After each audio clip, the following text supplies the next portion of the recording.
ಎಂತಕ್ಕಾಗಿ ನನ್ನನ್ನು ಕೇಳಿದ್ದೀವಿ? ನನಗೆ ತೋರಿಸ್ತದೆ.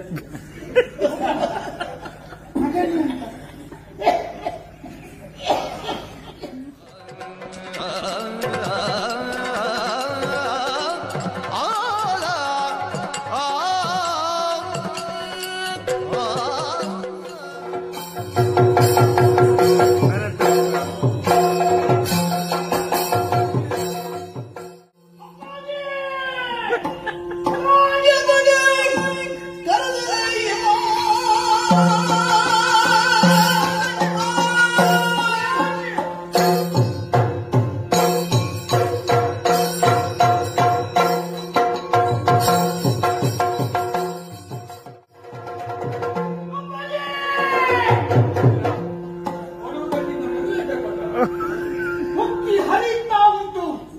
ಪಾಪ ಯಾತಕ್ಕಾಗಿ ಕೇಳಿದಿರಿ? ಏತಕ್ಕಾಗಿ ನನ್ನನ್ನು ಕೇಳಿದಿರಿ? ನನಗೆ ತೋರಿಸ್ತದೆ.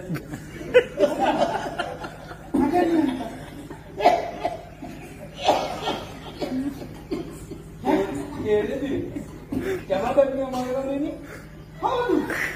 ದಾರಿ ಬಕರ ಕೋಣನೊಂದಿಗೆ ಆಡುತ್ತಿರುವಂತಹ ಸಮಯದಲ್ಲಿ ಮಗನೇ ಕ್ಷಮ ಎಂಬ ಸುದೀರ್ಘವಾದ ಮರ್ಯಾದೆ ನನ್ನ ಹೆಬ್ಬಾಳಿಯನ್ನು ತಪ್ಪಲಿಸಿತು. ಹೋರಾಡಿ ಬಂದಿದ್ದೇನೆ, ಓಡೋಡಿ ಬಂದಿದ್ದೇನೆ. ಏನಾಗಬೇಕು? ಕೈಯಲ್ಲಿ ಖಡ್ಗ ಉಂಟಲ್ಲ? ಹೌದು. ಆಲೋಚನೆ ಮಾಡಬೇಡ ಮಗ. ನಿನ್ನ ಅಮ್ಮನ ಎಂತ? ಅಮ್ಮನ ತಲೆ ಕತ್ತರಿಸು. ಅಪ್ಪ ಹೇಳಿದ್ರು. ಯಾರದ್ದು? ನಿನ್ನ ಅಮ್ಮ ಅಂದ. ಎಂತ ಹೇಳುದು ಮಾರಿ ನನಗೆ ಜನ್ಮ ಹೊತ್ತ ತಾಯಿಯ ಶಿರವನ್ನು ಕಡಿಬೇಕೆಂದು ಹೇಳಿದರೆ ಸಾಧ್ಯ. ಮಾತೃ ದೇವೋ ಭವ, ಮಾತೃ ದೇವೋ ಭವ, ಮಾತೃ ದೇವೋ ಭವ, ಮಾತೃ ದೇವೋ ಭವ. ಜನನಿ ಜನ್ಮಸ್ಯ ಭೂಮಿಸ್ಯ ನೀನು ದರಿದ್ರವೇ ಇಲ್ಲ.